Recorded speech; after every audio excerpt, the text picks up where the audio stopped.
Well, good morning, everybody. I am so sorry for the delay. I was just doing housekeeping on our program here to run these shows. Can you believe we looked at 210 images last night? That's crazy. I just thought to myself, why don't I get the show cleaned up, because then the dashboard works faster and I'll just delete the images. And there was 210 just from yesterday's show. That's a lot. So it took longer than I thought. Sorry about that. Didn't mean to keep you waiting. But hey, good morning. Happy Monday. We are here to conclude our look at the Grenfell mats that recently went up for auction through an auction house called Stair, Stair. The auction took place on January 31st.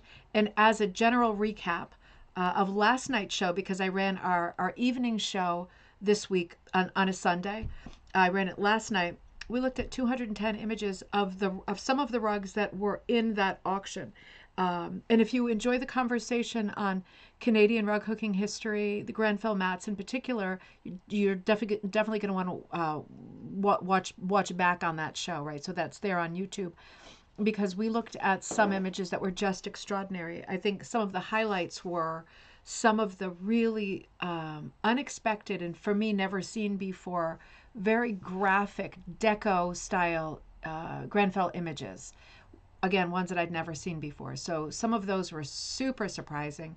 And also for me, one of the great highlights of last night were the lots of multiples that had Grenfell, like leftover scrap mats that were done in recognizable quilt patterns.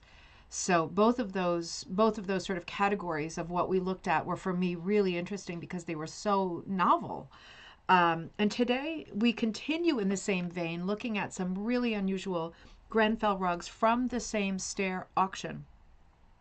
You've got some surprises in store for today too. And I'm sorry about the delay on the time. We had snow last night in Connecticut, and the kids had a 2-hour delay, which totally skewers my day because it's like I'm driving around when I plan to be running a show. So sorry about the weirdness of my schedule in the last couple of days. Cheryl, great to see you in my favorite place, Cape Cod. 37 and sunny. I think it's about the same here. Not freezing. The snow is going to melt sooner or later. It's okay while it's there. It's so pretty. I just wonder, why can't they just give the kids the day off school? I mean, honestly, we haven't had a single snow day. I don't know that we had a single snow day last year. Could they not just lay in bed and rot for like one winter day? Everything is just so ugh. Liza, great to see you. Good morning in Dallas, where it is 66 degrees and sunny. Oh, that sounds luxurious. I love that. Karen, great to see you. Good morning in Black Forest, Colorado. Overcast today, but a balmy 54 degrees. That sounds wonderful. We are climbing back up. Judy, great to see you. Rita, great to see you. Joan, great to see you. Good morning from Jamaica, still visiting in Alabama. You are having a good time, I hope. You've been there for a little while. What a lot of fun. Isn't it great to take nice trips like that where you can really dig in and get used to another area, where things are, how things work, how things feel. So exciting. All right, so let's get going on this. And conclude. I'm going right into content because we still do have quite a few slides. We are looking at Grenfell mats, right? And for more information on the history of Grenfell mats and the Grenfell mission, also called the Industrial or the IGA, there are past shows on Grenfell mats that I'm super proud of. There are quite a few.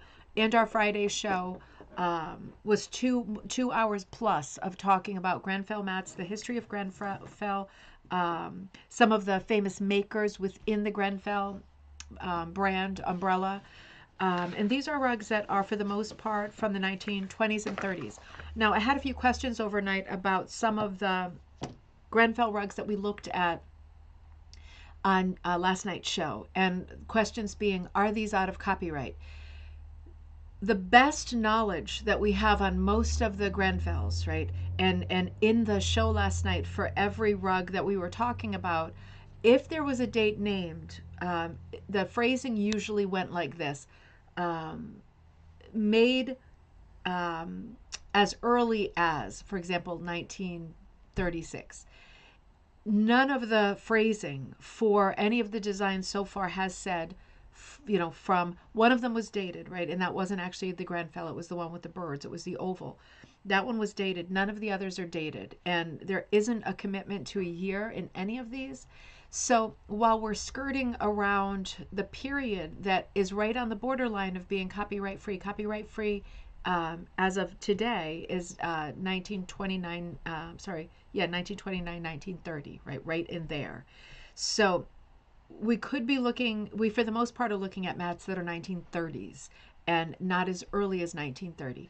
And it could be that some of these designs are from 1930 or earlier, but we don't have confirmation that they are. So the official answer is, to my knowledge, none of these deco style mats are out of copyright because we just don't know. That I have to give an official answer, and that would be my official answer. But it's going to be soon. It's going to be really soon with most of these mats. And it might be that other sources do tell us what specific year each design is. But as far as the research that is done on the lots of this auction, and the research is extraordinary on this auction, right? Every page, sorry, I'm having a stupid pop-up of WebRoot. Let me get rid of that nonsense. The research is like exhaustive on the part of Stair Auctions. So I don't know that we actually have years on these. They are teetering right on the edge of copyright-free kingdom, but I can't confirm that. Okay, let's see. Oh, Mandy, you're there. Beautiful sunny day in Nova Scotia. Sounds amazing. Sounds so amazing. Good morning from warming up Jersey. Enjoying learning so much. Oh, it is such a lot of fun. I'm learning a lot too because most of these Grenfells I have not seen before. Few of them I have, the ones that are the really sort of striking, iconic ones, but there are so many that are completely new to me as well. So let's jump back right in and look where we left off. Last night's show ended on the one that was like the lumpy bumpy polar bear. That was the back of it. So let's move to this one. This will be the first lot in today's show.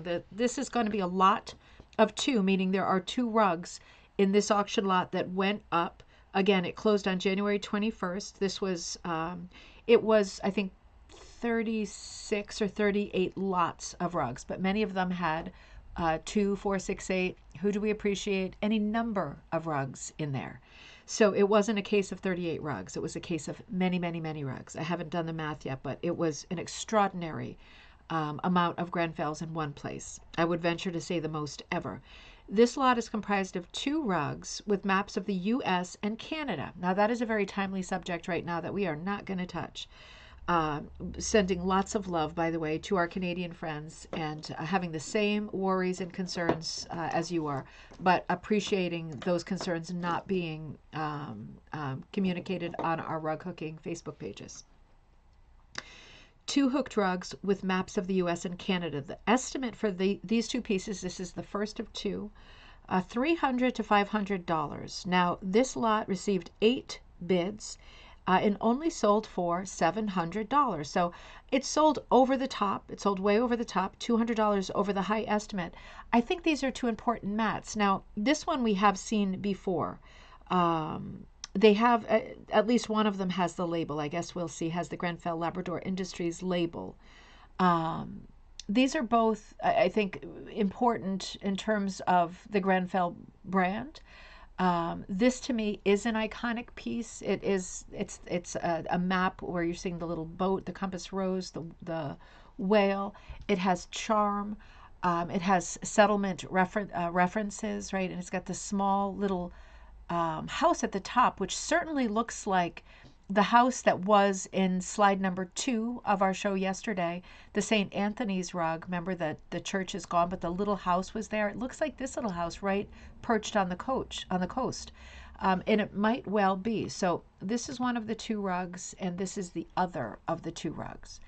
And I think this is really interesting because this is showing us the U.S. We see Canada up on the top. We are seeing southern and northern New England. We're seeing all 6 New England states, Connecticut, Rhode Island, Massachusetts, Vermont, New Hampshire, and Maine. It's really a stunning map and very well done, much more unusual than the previous image that we looked at. Kirsten, great to see you. Sharon, did I say great to see you? If I didn't, it's great to see you both. Happy Monday morning. This one is more colorful, and this one reminds me more. Now, this is where, now New York is going to be under Connecticut, right? And New York is on the map, right? New York is to the left. Um, is that the correct geography? I guess that is the correct geography. How strange it's not exactly right, is it? I mean, it's not, the shoreline isn't right. The states are generally right, but the shoreline is wacky. But it's a lovely map, and it's more in the style of, the kinds of vacation postcards that were always done in pastels, very popular at that time, where it's like a crop of like a map, like a proper cartographer's map with lots of bright colors. This is more in that vein. So this is a little bit different, but it is showing us the immediate area where the Grenfell rugs lived, right? They were made in Canada, and then they were brought down to these states for department stores and for sale at market. In primarily these states. Of course, they scattered after that, but this is the target area. So this is an interesting piece of history. It's very attractive color-wise. It's got some cute stuff going on in the water again, right? There's some activity all over the place. It's a very sweet image. It's another rug that does not strike me as a Grenfell, whereas the one before, in the lot right before, really did. This one is much more colorful. It is a more rare pattern. 600 for the two is a good price. I would expect to see more than that if these were in an antique store, but they were at auction. So yeah, not super bad. 700 is not bad. 8 bids. So the Newfoundland and Labrador map with Grenfell. Okay, so the other map has the label on it. This one obviously does not. The map of the United States and Canada, that's this one, is 15 by 12. And the Newfoundland Labrador map is 24 by 17 and a half, so significantly bigger. So interesting, a lot of 2 maps. That answers, in my mind, some of our questions about how were these lots comprised? Like, somebody at the auction house, obviously, but some of them seem like odd sort of bedfellows. Some of the lots we saw last night with, like, out of 7 rugs, there's 3 repeats. And it just kind of begs the question, who are these lots assembled for? Because obviously, like a light collector, not like a die-hard collector, but like a light-hearted collector, isn't necessarily going to want to own 6 Grenfells and have 3 of them be this, doubles, or 7 Grenfells and 3 of them be doubles. So with the 2 maps, that makes a lot of sense with me. And here we have another image with bags. This is a grouping of bags. Remember, we saw the tote bags and we saw the kind of handbag clutches last night. And typically the bags don't do well. Judy sent me a great image of another bag that is on one of the online sites for what, Judy, like $7.95, something like that. Quite a lot for a single bag. The bag lots in this auction did not do that well. This one did better than the others, and I think it's because it has a crafty sort of relevance, because this is not a tote bag or like an evening clutch or whatever. This is a set of 3 knitting needle bags. So this has kind of romantic crossover to other handcrafts, and maybe for that reason a little more interesting for buyers of things, people who are bidding, who love crafts, who love arts and crafts. The knitting bags maybe are more compelling than the tote bags. I don't know, but this one did better. So the estimate for the 3 needle bags, this is them, and I'll show you them close up, was $300 to $500, and the realized price was $600. So it went over the top. Each one of these has a Grenfell Labrador Industries label in the interior, so sewn inside. The green bag in front is 12 by 12 by 3 to the top handle. The others are not measured here. And it has the usual disclaimer.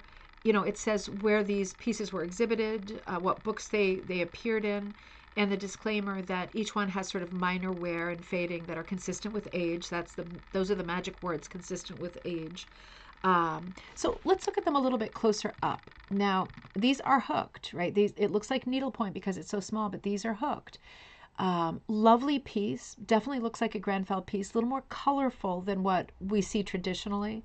But this is an accessory. This is not a mat, right? This is not meant for the floor or the wall. This is an accessory. So these did, I think, the best out of the 3 bag auctions. Oh, hey, Barbara. Land blue, sea green. Oh, yeah, let me look at that again. Land blue, sea green. Oh, the other one, the map. Yeah, the colors are so funny. It's last night I said, like, some of the color choices remind me of Maud Lewis. They're not literally correct and sometimes even reversed from what you would think. But it does make for some interesting designs, and it does make for variety within each design. I'll be looking at purses a little closer. Yeah, it is interesting because these should be more attainable in terms of like cost, and still a beautiful piece of history. And same crossover for us, whether you're a knitter or not. This one is embroidered, so this one is not hooked. This one looks embroidered. And remember, we saw an embroidered piece last night that was very stylized, very art deco in flavor. This is way more of a Grenfell type of design. The bags are just, oops, I don't want to go there yet. The bags are just a little less desirable on the open market at this moment. So maybe it's a good time to swoop. As Grenfell rugs become more valuable, and it seems that they are, can't base it completely on this auction because we know from Susan, who told me about the auction in the first place. She was watching it, that there was one bidder who almost did like a clean sweep, who got like 10, like more than a third of the auctions. So a lot of rugs, one person. So we can't base everything on this one auction, but this is an auction with more Grenfell rugs than I've ever seen available. So we can base some things loosely on the results of this auction, in that the trend at this moment, the trend on January 31st of 2025, is that certain mats, right, the very iconic mats with the truly Grenfell imagery, sold the best, as one would expect. The signature work sold the best. The accessories did not sell as well. There were lots of trivets and candle mats and even placemats last night. Unexpected lots with different items than we've seen before, but did not do as well as the traditional Grenfell mats, right? It's interesting that Grenfell branched out to do so many different kinds of accessories. And as long as Grenfells continue to grow in strength in terms of their value, sooner or later, right, the other areas of Grenfell connecting, like purses and totes, will have to also become valuable, because these were possibly even more utilitarian. If you're carrying your bag around, bumping it everywhere you go, particularly in your hand, right? The totes are fairly unusual. You're actually toting like food or something in your totes, and if you have a bag, you're holding it with your hand at this time. But they would have taken a lot of wear and tear also. And maybe they are more scarce, right? And I would venture to say that they will attain a higher value in the future, as well as like the quilt patterns of Grenfell. As soon as people really dig into the Grenfell name and start really aggressively collecting, these are still, I think, fairly modest prices, better than we've seen lately, but I think still very reasonable prices for this piece of history. The more we see bats getting snapped up, the more I think people will be interested in the offshoots of the Grenfell mats and the other things that they experimented with making, because why wouldn't they? That makes perfect sense, right? If you collect Tiffany, maybe what you really want is like a chandelier or something for over the table, but you might branch out to lamps or to pieces to put in the window, right? Like framed pieces. You might branch out to other stuff like ceramic and other stuff that's related. You might. And I think it's going to be the same for us here watching Grenfell. So let's move on to this single lot. So this is a lot of one piece, and I used this as the thumbnail yesterday. Now, you remember we saw a similar piece on last night's show. This is the image that was designed by Wilfred Grenfell himself and widely reproduced for the U.S. market. It was put into production by 1916. So in 1916, they don't know, they can't confirm that this appears earlier, but this particular rug, 1916, is out of copyright, right? So this rug is out of copyright. When we're seeing was put into production before, for example, 1938, we saw a lot of that last night, 1935, 36, 38. Those are the sketchy ones. But when we see one like this basically says we have proof that in 1916 this rug existed. So the design for this rug is out of copyright, right? Because it is well before 1930. So it's a piece by piece in terms of usage. When we look at these Grenfell rugs, it's right in the sweet spot of where copyright is coming into the public domain. Grenfell hooked rug designed by Wilfred Grenfell of the polar bears on ice floes was estimated at 500 to 700. And with 8 bids, this is 20.5 inches by 32 inches. With 8 bids, it sold for $900. So that's a stunning and an impressive number. The other one that we saw, I think that the iceberg was more to the left, more in the middle, if memory serves, and the sun was over to the right. I could be wrong. Hey, Jessica, good to see you. And Judy says, Kirsten, I think the scale of these is quite small. Deanna said knitting needle bags. Yeah, only one of them had the measurement in the description, and the measurement, it was the green bag that was embroidered. That one was 12 by 12 by 3. So hold on just a second. I'm just going to jump back for a second. And wow, we still have a lot. We're not going to get through these today, that's for sure. Let's just jump back. Wait a minute. One more. Sorry, Pedro's here with the mail, so Buttons is going to lose his mind. Okay, so the green one is 12 by 12 by 3. So it looks to me like the ones in the background are a little bit bigger, obviously not height-wise, but they look like they're more than just perspective in this photo, at least. They look like they're more like 13 or 14 wide. Very small knitting bags, knitting needle bags, real specific shape. This one again is embroidered, so this one is not hooked, and that one is embroidered. So that is the odd man out. One of these kids is doing his own thing, and it was that one. So interesting. This rug in a lot alone sold for $900 and exceeded the expectation of the estimate. And interesting. It is nice seeing these single items too, because when you see so many lots with groupings, it's very hard to determine which rug or which rugs, plural, in the lot drove the price up or killed the value. But when you see them alone, you get a really pure idea of whether or not that specific rug is desirable, right? Because it's totally exposed, it's naked, it's out there on its own. In the case of these two rugs, there are 2 Grenfell rugs in this lot. So this one has 2. This is the first of 2. This was a very popular lot, estimated between 700 and 900. There were 18 bids on this. That's about the most bids that we see in this auction, with few exceptions. 18 is very high. Most often we're seeing between 5 and 10. So 18 bids on this auction, high estimate 900, sold for 1,900. So sold for a full 1,000 over the high estimate. Now, this one is 14.25 by 49, I believe. So the brown border rug with the label Grenfell Labrador Industries, and each with a burlap backing. So they have a burlap backing on them. We'll look at the back.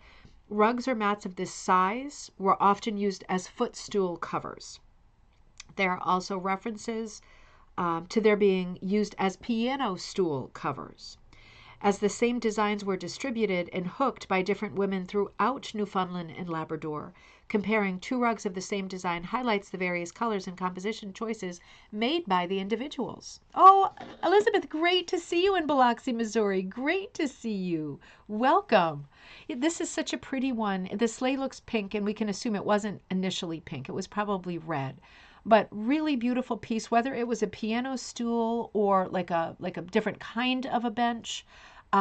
We are seeing examples of Grenfell pieces that are, so this is the reverse of that, that are not necessarily for the floor or wall, right? This is something that was meant to be a piece of upholstery, possibly. And lots of good color on the back. There's confirmation that the sled would be red. So that's one of the lot of two, and the second of the lot of two is the same image again, but this one has a black border. So you know what? No, I'm not able to do it, am I? I was going to say, let's look at both at once. Take a look at this, and then come back with me here. Now, of course, one of them is in better condition than the other. This one is much brighter. But having said that, it is the same design. There is a full tree line behind on this one as well, but there's more gray to the sky. It's darker. We have a sleigh that's the same kind of color.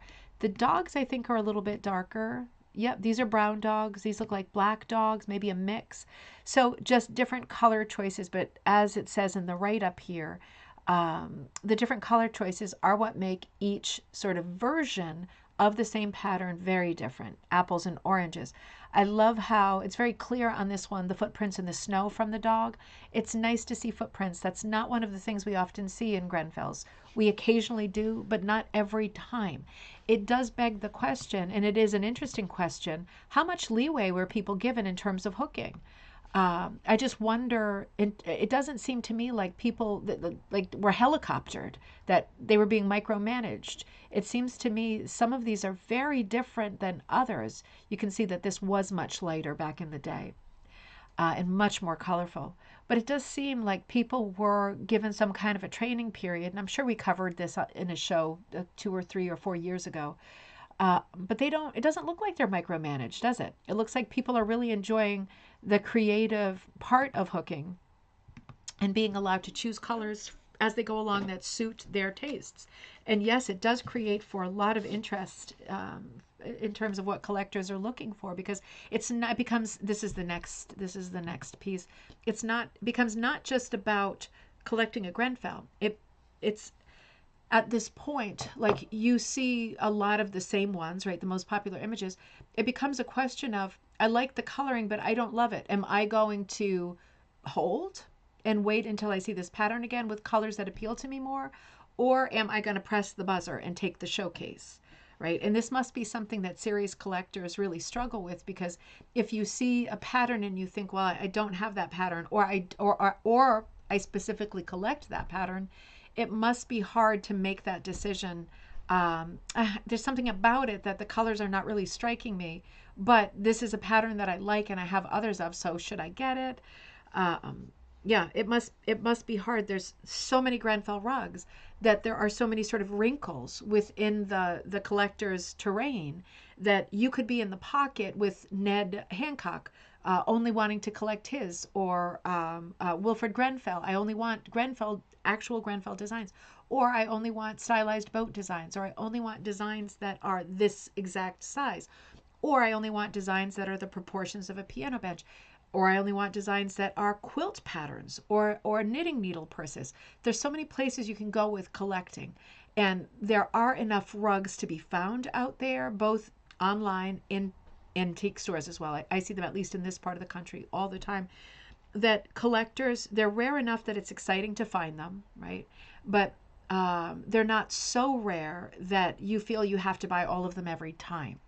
And it's a funny place to be with collecting. And I think with us talking more and more about Grenfell rugs, it's bringing more people into the marketplace to buy. And that is the worry if you are thinking of collecting yourself. Dave, great to see you. Happy Monday. This is one of my favorites. I love the mats that tell a story. Gosh, I already forgot what one that is, Karen. What is wrong with me? Oh, it was the piano bench one. Yep, one of the long ones. Yep, with the sled. Yeah, the storytelling ones are great. And it is great. That's another area of collecting that I think could be interesting. This ones where we're seeing, you remember there's the whole work series by Ned Hancock, and it's called People at Work, or People Working. And this is not one of those, right? The long, skinny one is almost like it's bigger than a yard long. But it is interesting because that would be another category of collecting, right? Like ones that have just the dog sleds. There's the ones of the hunters, the ones of dogs accompanying hunters, the ones of people actually hunting and attacking like seals. And, that's all sort of gray area for people who want those subjects, don't want those subjects. But luckily, there's so much to choose from. And they're out there, right? They're out there, even if you have to be bidding online. I know it's not ideal. One of my questions is to our Canadian friends, when you go out antiquing, do you see Grenfell rugs? I mean, I know in general they came here to the US, to the place on the map that we were just looking at. Do you still find them in Canada? Because I find them all over New England, and they have very high price tags on them, much higher than this auction. I'm just curious about that because they were brought here to sell, and then the money went to Canada, right? It was an exchange of goods.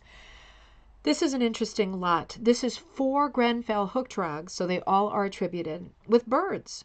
And this had only 6 bids. The estimate for this lot, this is the first of 4, was between 600 and 800. So there are 2 rugs, and I'm sorry, it sold for 900. There are going to be 2 rugs with mallards, 1 rug with a flying goose, a triptych rug with gulls. The first one that you're looking at here is the largest mat, and this is the one of the ones with mallards. This is 48.5 by 34. Now, for me, this has all of the tropes of a Grenfell rug. We're seeing all of the great pantyhose brown in one place. There's lots of brown. It's rich. It reads as a Grenfell rug that's hooked with stockings. It also has this incredible sort of color striation and breakdown that has happened over time that gives it this interesting blocking and energy. And it has a lot of the blue, and still one of the, well, both mallards, it's just that one of them is off in the distance. We've got 2 females, 2 males. Sweet subject with 2 sets of partners, right? But the color on the male mallards is still very, very strong, right? It's nice that those little green heads lasted, because that piece of storytelling is very much intact. A lot of it is faded, but that blue water is if not crisp, it's very sort of atmospheric and pretty. The ducks are crisp, right? The male and the female. And then all of this sort of mellow color shift in the sky, very graphic handling of the sort of waterside marshy plant that you're seeing with the black underside. Really, really well done. Very evocative piece to look at, and classic Grenfell. This is the reverse of that piece, and you are seeing the hooking technique, some of the pantyhose coming through on the other side, right? So you're seeing some of the ends of the pantyhose here, and you're seeing that label, the all-important label. So that is 1 of 4. This is 2 of 4. Obviously, a lot less interesting. We saw this one quite a bit last night as well. Very basic. For me, not one of the more interesting of the Grenfells. Easy to pass on. It's a beautiful stylized bird, and the shape of the bird is stunning. Absolutely stunning. It's a great silhouette, a good strong shape. I do like the wavy nature of the trees. The alternating colors of the trees is a little bit predictable. This one is very heavy on the brown, and it has a very heavy border. And for me, those heavy borders kind of take away from the composition, because it's almost like a movie that starts like bum bum bum bum bum, and then like it's an awful movie. And I'm not saying that this is an awful rug, but I'm saying there's a lot of fanfare with this huge border, and there's not a lot of color change or a lot of added interest. It's a very simple composition that works on silhouettes. And while the silhouettes are very strong, it isn't one of the more thrilling of the Grenfell designs. It is lovely, and it is smaller, and you can see the original colors here were more toward pinky rose, kind of terracotta. But yeah, limited colors in this one. I do like the limited colors. This to me is, this is the triptych. This to me is another ideal color situation, because we're seeing color, we're seeing a small border, so our eye goes mostly to the image, right? And it's almost like looking through, you know, those, what are they called? Those, not obscura, those vision things that you look through at pretty views, and you put a quarter in and you see across the way and you see the thing in the circle. I love those. It reminds me of 3 of those, or someone looking through the lens of a camera at birds. It's like 3 studies of birds. And I feel like the backgrounds of the cameos with the birds have very beautiful soft color change with this periwinkle blue sky, and then this more sort of neutral creamy white, and very cool colors, but in the background very warm colors with the different browns. We've got more of the marble cake mashup in the background here. So we've got 2 different sets of I don't want to say hit or miss, right? Because it's more focused than that, but two different sets of color palettes happening here. The birds aren't extraordinary in terms of like how they're looking now. The color of the beaks is all but gone. I love that tealy blue on the top of the little jetty or the little island on the far right. The birds are a little bit lost, but still great motion, still a lot of interest. It's a composition made up of multiples, which is always strong. I would like to see the faces a little more clearly, particularly the beaks, just to get that shape defined more. The one on the right somehow doesn't have the black detailing on the tail. So they're done in very different ways, but they're still really dynamic, really lovely pieces. Nothing wrong with them. You see the original colors were a bit stronger, but it is a gorgeous piece, and I have not seen this piece before. So something different. Really, really pretty watercolor palettes going on here. We're still in the same lot as we come here. This is another one with mallards, and this is a different composition altogether, because remember with the other one there were two pairs, two couples of mallards. I don't know what the actual plural for mallards is, but they were all in the sky. This one is different. We have got what looks like 1, 2, 3, 4, 6 mallards, starting with the two that are taking off out of the water. So a little bit different, this composition, but still, this is the second mallard composition in the group of 4. Very pretty. The sky has become so broken down color-wise that it's almost confusing. Now, it does create an interesting kind of cubist breakdown, weirdly, but it is a little bit confusing to look at. I still do love to see all of those browns. I like the scale of the border on this one better. I like that the green is very strong. Whatever they were doing to get that green was successful, right? That green is very lasting, and we're seeing green on the distant islands, and we're seeing green in the foreground and plants that are growing up in front of the water. We're seeing movement in the water, and the bodies are not as elegant on these mallards as we sometimes see on Grenfell birds. But, you know, mallards are less elegant than gulls in some ways, right? They have a slightly heavier kind of body, like a bowling pin body. But it is a lovely piece. As soon as you hit the sky, the browns kind of bleed into each other. And while it's a very strong Grenfell composition, that would give it value right there in and of itself. In terms of looking at it as a piece of art with so many other beautiful pieces coming at us on Friday's show and again today, for me, this one is a little bit hard to read at first glance, and it is because of fading and color shifting over the years. It is still a great piece, and these 4 pieces having sold for $900, I think that person got a fantastic deal. I think they're all important pieces, more or less, right? The second one, for me, the least interesting. Let's move on to, no, I'm sorry, this is the last one. Yep, no, this is the last one. Because the next one is the lone. Wait a minute. How can that be? Hang on. Wait a minute. So there were 4 Grenfell rugs. Now, why are we still seeing? Isn't this the 5th, or am I losing my mind? Hold on. Let me just come up here. Wait a minute. Sorry. I have got to check because now I'm very confused. 2 geese. Okay. No, 2 geese. I think I forgot to record this one. I am so sorry. I'm missing this. I must have accidentally edited it out or forgotten to put it in. There is a lot in between that starts with this one. Sorry about that. So I don't have the info on this. If anyone's on who does, please let me know.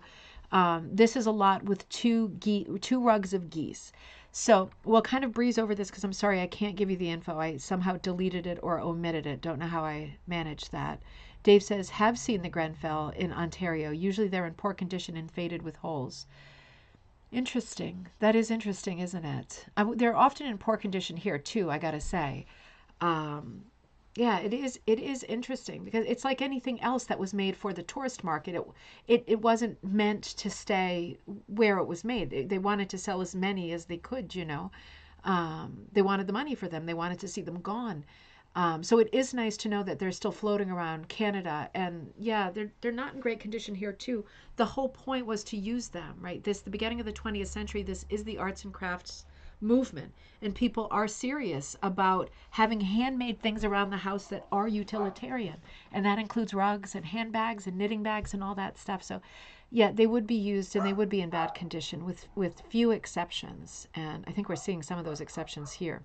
Let's breeze over these two, as pretty as they are. I know that we've seen this before. For me, in terms of seeing I think this is still mallards, possibly. They don't really look like Canada geese. Maybe they are. No, the wings aren't right, are they? In any case, they're geese. They're some kind of geese. Beautiful shapes, right? Beautiful body shapes. The one on the far left and the one on the far right for me are struggling the most. The third one from the left with the kind of seagull lift to the wings is a good shape. The two middle ones for me are the best shape. The other two are questionable. But it really depends on how the person is hooking them. Another simple design, just like the other one that we saw with one bird over the skyline with sort of alternating greens. So not a huge amount of color, but definitely more greens here than in the one that we saw that was just the one goose. It looks like a navy ground. That's really well done. The outlining is very strong. It has lasted. I like the flashes of the cream color on the birds. It is a very pretty scene that might, Rita says, Canada geese, that might be, thanks Rita, that might be a little bit dirty or it might be faded. It's hard to say. You know, in homes where this is the reverse of that rug. In homes where the rug would have been used in any way, whether it was on the table, on the wall, or on the floor, in those situations, typically these houses will have a fire situation, right? Like a heat, possibly cooking fire situation. There will be like dirt, dust, smoke, all kinds of things hitting the rug. And when you have that, the rug will discolor. There's no way around that. They are there. They are absorbing all of the sort of smoke and everything that household is producing. They're absorbing it color-wise, and that's one of the reasons that the rugs get so dark and so yellowed. And that is part of the aging process, and it does ground their age. Not that there's a huge or any counterfeit market for Grenfells, I just don't know. But yeah, we are seeing things color and age in a way that is fitting, right? That makes a lot of sense, considering the fact that people did have fires in their houses, like all the time. Now, I think this was Susan's great favorite from last night. This is a large Grenfell rug that was a standalone, large Grenfell hooked rug with lone wolf. So, I think this lot got the most bids of the auction at 22 bids. This is mounted on a frame, which doesn't mean it's framed. It means it's mounted on a stretcher frame, probably on a piece of material underneath it. This is 28.5 by 48 inches, so it is large. The estimate for this piece was $500 to $700, and this piece sold for $2,800. Now, that's interesting to me. And I loved hearing that this is Susan's favorite of them. That was interesting to me. This one, for me, is interesting because it's different. And for me, in my mind, it's a real departure from the Grenfell style. So in that way, I find it interesting, but I don't particularly like the rug personally. What I do like, so it just goes to show we all love different things, and that's why the realized prices on this auction are so dynamic and different and unpredictable. It's because people are having emotional reactions to each respective rug. Now, and Kirsten, this is your favorite so far too. So this piece has minor wear and fading that's consistent with use, a vertical repair, and we'll look at the back of it too, I think. Some light soiling, some light scattered stains. It's not in perfect condition, but it is very different. Now, if we're talking about Grenfell rugs that have a storytelling quality, this is the one. If you love a storytelling quality, is it a story when birds fly above a tree line? Sure. It's a view, it's a story. This has a more storytelling quality to me, right? The story of the lone wolf kind of perched. The poise, the stance is passive, but still alert, kind of poised, looking out over the village, right? Seeing what he or she can see. And it's beautiful seeing a Grenfell rug with this kind of perspective, right? We are looking down on a village. This is not something that we see in Grenfell rugs. We don't see perspective. We see flat across the water. We see, here's a couple of ice floes right across from us. We don't see looking down. And when we see a rug like this, the composition is doing something very theatrical in that we're looking at the wolf and we are depending on the wolf to direct us to the story. The wolf story is, I'm looking down in the village and seeing what I can see. Wonder if there's anything down there for me. We're looking at the wolf who is telling the story. So he becomes the main character and he becomes the narrator of this piece.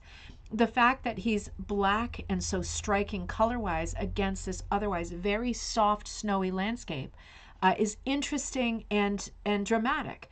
Because if he's trying to hide, right, if he's trying to be invisible, he's not able to, right? So in that way, it's a very theatrical piece too. The colors are extreme. The little silhouettes of the houses are done in such a realistic style. This isn't what we typically see with Grenfells. For me, this is not a Grenfell style rug. Subject, sure, kind of. Wolf houses, kind of. It wouldn't be in the top 100 in my mind. If I had to sit down and make a list of 100 Grenfell designs that I thought I could picture or remember, a wolf overlooking a village would not be one of them. This looks more like something from a fairy tale to me. In that regard, it's different. But obviously, this design being so rare and so attractive visually, speaking to so many people, made it very desirable and drove that price up so high, right? 22 bids, 22, not necessarily 22 people, but 22 commitments to wanting this rug, bringing it up to $2,800. That's fantastic. Now, I'm just going to do devil's advocate for a second and say, is $2,800 extraordinary for a piece of folk art that's already framed and ready to hang on the wall? No. We are still looking at rug hooking as an art form, as a folk art form that is not having its due yet. But as things have gone historically in the last years, this is a good price for one hooked rug, right? It is going in the right direction. But it does show that there is demand for subjects like this. It is not symbolically or iconically a Grenfell at first sight, right? It doesn't strike you that way. So that must mean that the price went up that high because people felt the sort of romantic, emotional reaction to this piece. It is very sort of poetic, stark, and it does have an air of romance and softness about it. It has a great feeling of the season. Karen says, I can hear the wolf howling.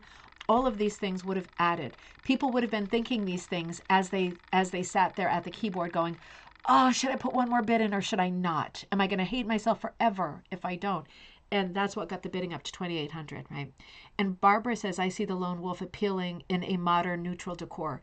Yeah, I guess my personal thing with the wolf is that he reminds me of a wild boar. Like the shape reminds me more of a wild boar than a wolf. When I look at it closely, there's a wolf there, but it reminds me of the thornbirds if it ever snowed in Australia. You know what I mean? I like the piece for its uniqueness, and I like the piece for its perspective. And I respect and understand completely why this piece got so many bids, because it was a beloved piece. Stylistically, it's very interesting. It has that great Art Deco palette. I love the way that the wolf's tail is like between his two back legs. It's very, very well done. It's just so different, isn't it? Really neat piece. Let's keep going. This is another piece that is unusual. Hold on just a second. 7 Grenfell. Okay, yep. So this next lot is going to be a grouping of 7 Grenfell placemats, right? And placemats really refers to this size. We are talking about placemat size, so rugs that are about 13, 14, 15 inches wide, but not big enough to be floor rugs, are being referred to as placemats. This will be a grouping of 7 Grenfell placemats, all attributed with huskies, wolves, and this one of a deer. This had 20 bids, so this was, people were on sort of a hot streak after the lone wolf. 20 bids is a lot in this auction. It was estimated between 400 and 600, and it sold for 2,000. So let's look at this piece and talk about this a little bit. Um, this is an unusual piece in that it's rare, and that will give it value. For me personally, this doesn't strike me as a Grenfell piece, although it obviously is. And if someone said to me, does that look like a Grenfell?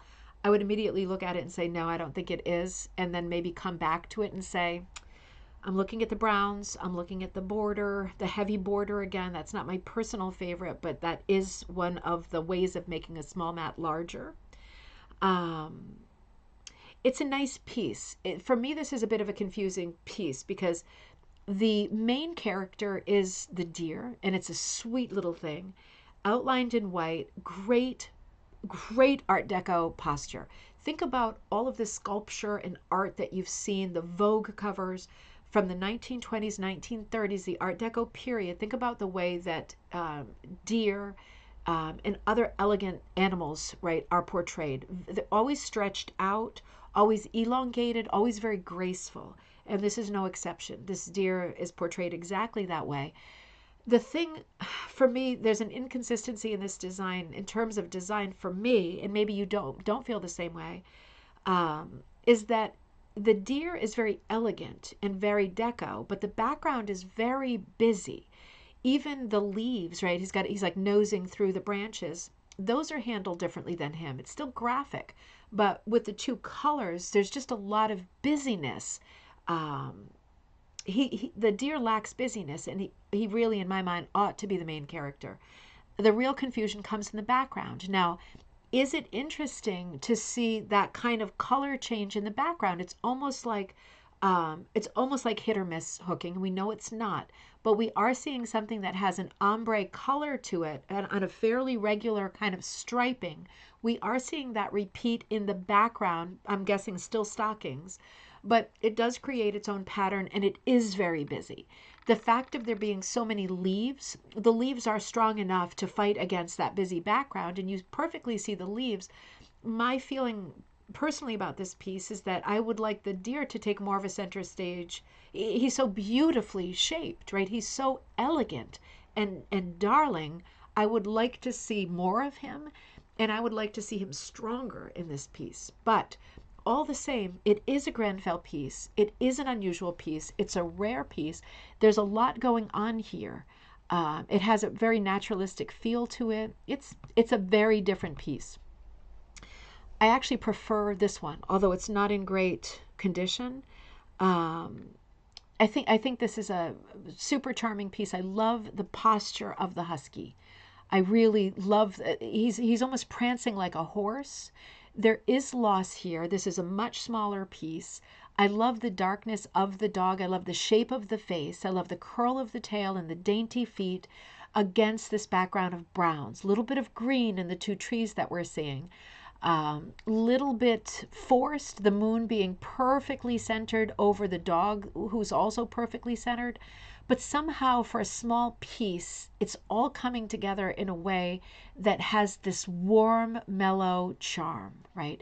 I can see this on a table next to or under some kind of a pewter cup or a pottery mug. With something nice to drink on a cold winter night, definitely affected by fire and smoke inside the fireplace. This piece has a lot of romance for me. It's not going out on a limb stylistically, but I think it has an incredible amount of charm. And I think the posture of the animal is really, really interesting, almost like a carousel horse. The eye isn't in the right place either, and to me that does add to the interest. And there are a few little curiosities in this piece. I just think it's a stellar piece. I would love to have this piece. I would go for this if I saw this and it was a one of a kind, because it feels very Grenfell to me color wise. It has that great mellow aging present, and I just love this little dog's body. Right? He's just so deer, ironically. This is another from the same lot of 7. So this is a deer with a rack. Beautiful big animal. Lots of heavy outlining. Much more. The outlining on this piece is way heavier than we normally see on Grenfells, right? And it's not all the way around. that doesn't appeal to me as much as some of the other rugs that we've seen. I do love the set of the head, the silhouette of the rack, the silhouette of the tail. I do love seeing the sort of the whites um, in the body and how clean and bright they are. I like the head, right? It's a stylized head.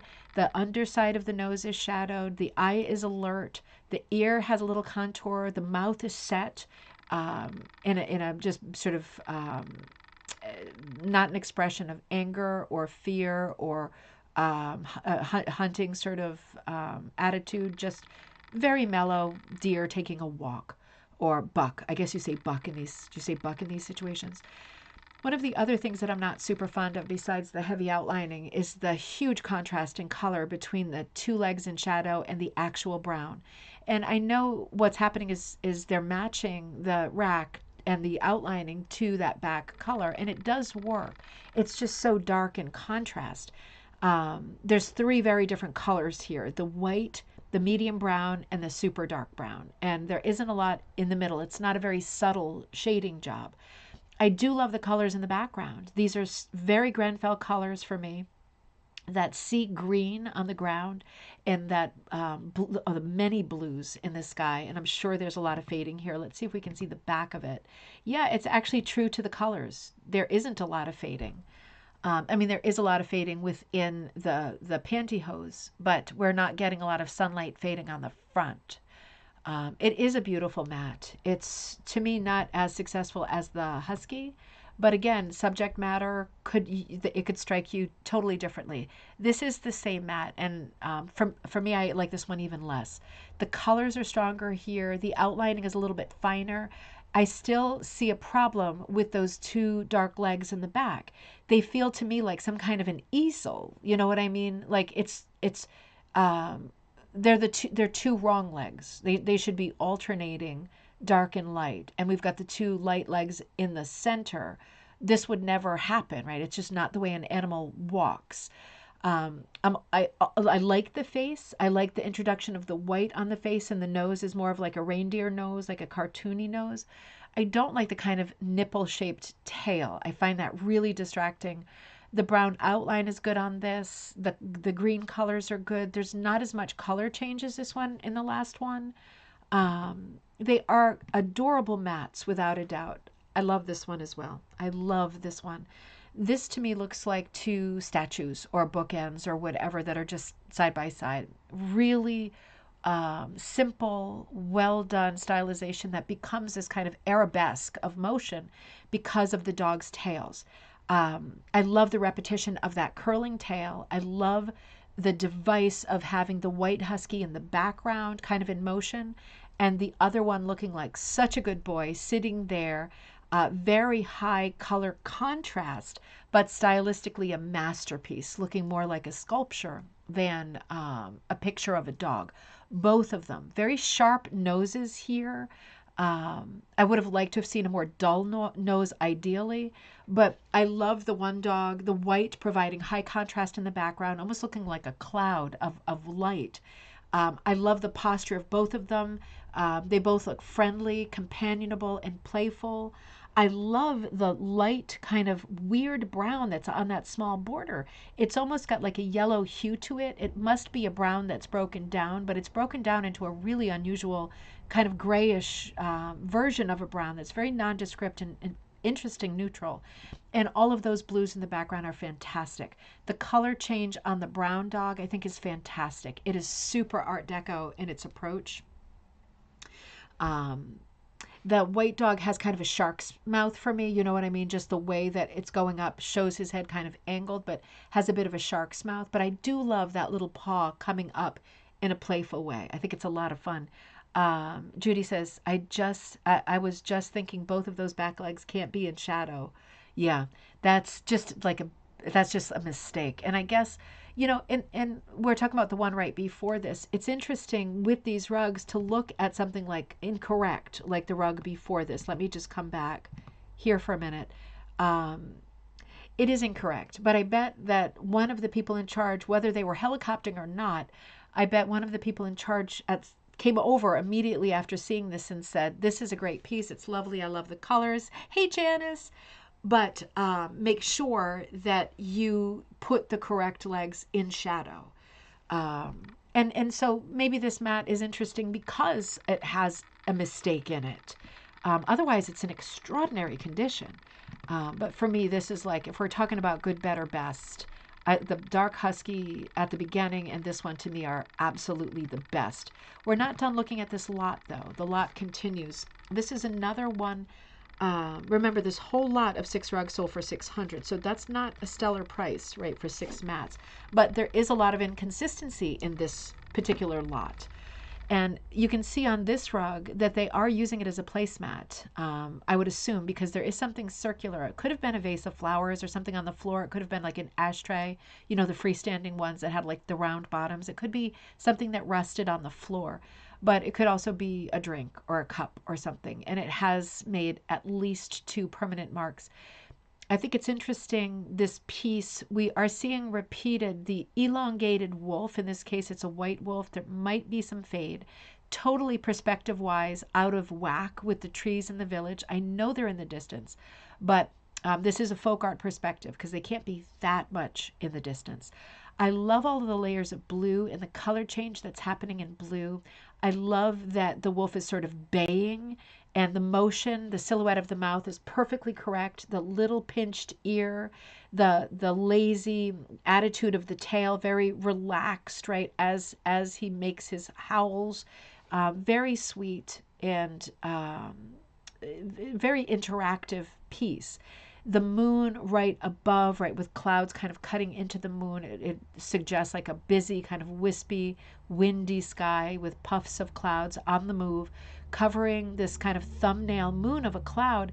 The moon is right over the wolf, or the dog. I'm not sure if it's a dog or a wolf, but you know, typically we don't, composition-wise, want to see the moon right over the main motif. It creates a totem, right? And that's distracting. You want the eye to travel all over the place, not just down and make the sign of the cross, looking down the moon at the dog and then across at the village. But compositionally, it is an interesting piece. This is another piece that I had not seen before. I do like the presence of all of the browns, right? There's 2 browns in the ground. There's a different brown on the border. And then the village itself is in black. So I think those are interesting choices. It really makes the village pop. There's a huge storytelling quality to this piece as well, and it certainly is a rare piece, although it is not in good condition. This still reads to me as a signature Grenfell because of all of those horizontals in the background. All of those horizontals that have changed color over time.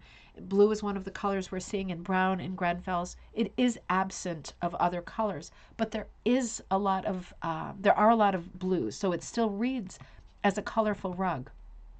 This is the back of it, and weirdly, it's somehow less colorful than the front. The stitches are, the hooking is very tidy, very controlled, very mechanical. It doesn't look that different from front to back. It is a beautiful piece, and I have to say I do love the shape of the dog or wolf. And I think we have one more from this lot. This is another great piece. I feel like we saw this last night, but maybe not. Somehow these round pieces just strike me as being amazing. This for me looks like the kind of a deer that you would find in Jacobean crewel work, doesn't it? Just the position of the body, that playful sort of arch, very unnatural, the stylized antlers that are going straight up. These are all things that we saw in Jacobean crewel work. And we will see again in the 20th century when Pearl McGowan inspires a renaissance in this particular moment in art. It is a very heavy graphic and deco piece in its coloring, in the light sort of nude and pastel colors of the ground, unexpected, in the white outlining against the dark night, right? Art Deco really seeks to reverse colors and trick your eye. Sometimes we see black outlining in a light background, but often we see light outlining in a dark background. And we are seeing vegetation, trees, plants, whatever, vertically in huge silhouette. So no detail at all with the plant life, but that really does feed into the Art Deco quality of this piece. The design is really fantastic. Catherine, great to see you. I like with this piece how the brown has changed color. So we've got two different materials in the background, and we've got that kind of swaying or the sweep of the brown tree trunk. But you see a lot of the vertical hooking on the right-hand side has faded and regressed to being like the brown, the classic pantyhose brown. So that color change is kind of interesting because it is a simple piece and it does add interest. You kind of have to work for it to pull that tree out because the tree is also missing color. There is not a reverse shot of this particular piece. I do love the stylized shapes of the plants. I do love the position of the body of the animal. I love the kind of high tiara rack that we're seeing there. And I really love that patchwork of pastel colors underneath, that cubist breakdown of a landscape that is so much of this time, the 1920s and 1930s. So this collection of 6 pieces I think was extraordinary, and $600 I think was an amazingly great price for these 6 pieces. They averaged $100 each. I would fully expect even a small piece like this, which is probably a chair pad size, it doesn't say. I would fully expect if I saw this piece alone in an antique store, I would be expecting between $250 and $300. I really would. Doesn't mean that they would get that for it, but that is the right price at an antique store. So for all of the pieces that we just looked at to average 100 each, 100 each for any Grenfell is remarkably low. So be thinking about it as we come back into spring and we come into flea market season, yard sale season, more antiquing, more outdoor fairs. Be looking for these Grenfells because they have been averaging, even small ones, at least in New England, 300, and sometimes between 300 and 700, depending on the piece and the size. I haven't seen any large ones here, so we're talking about at the largest size being a small placemat size, still seeing 700 often when I see Grenfells, and rarely seeing anything under 350. Like I can't even think of a single time I've seen anything under 350. As soon as a seller knows that this is a Grenfell, they put the price on it, right? That correlates in their mind with what they feel they've got. So we know that there are lots of nuances because we've been talking about Grenfells. But at the end of the day, it seems very clear that out of the sort of rug hooking world and of the rugs that we see coming to auction, these Grenfell rugs are very strong. And they have been, right? That the name has been strong for years. Stronger than the rest in general of the rug hooking market. But I think this auction is telling us it's holding its own, and it's even anteing up a little bit. We are looking at some pretty solid prices for these, but you will always get a better price at auction than you will in an antique store. And that's something to think about too as we watch online auctions, right? I hate to compete with you on them, but I rarely go on. I really don't have a ton of extra money. With everything that's going on right now, I want to keep the business. I don't want to expand my collection of rugs as much as I want to keep the business. So really pay attention to what's going on out there on your local Facebook marketplace and on these online auctions, because it could be people are also not spotting Grenfells. Think about, try to clock as many of these images that we've been talking about as you can, and try to keep them fresh in your mind so that if you see something and you're at a flea market, you can think, oh my God, I'm pretty sure that was a Grenfell. Probably going to be a really good price, probably should grab it, right? So we're not done here by any means. We have more to do. So I'm going to plan to be with you on Wednesday for a Wednesday show. I do need to get to my studio and clear it out. I'm still not done. It's so crazy. It's so much work, and I've been so busy. But my plan is to go there tomorrow. It's supposed to be a good weather day. So I should be back with you on Wednesday. I will be back with you on Wednesday. It will become a question of what time.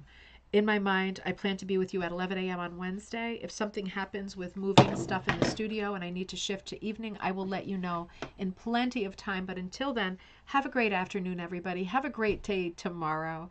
And, oh, Paula, great to see you. Look back if you missed part of it. Certainly look back on last night's show. The Sunday show on the Grenfells was absolutely amazing. Some of the rugs we saw, and we still have some real beauties yet to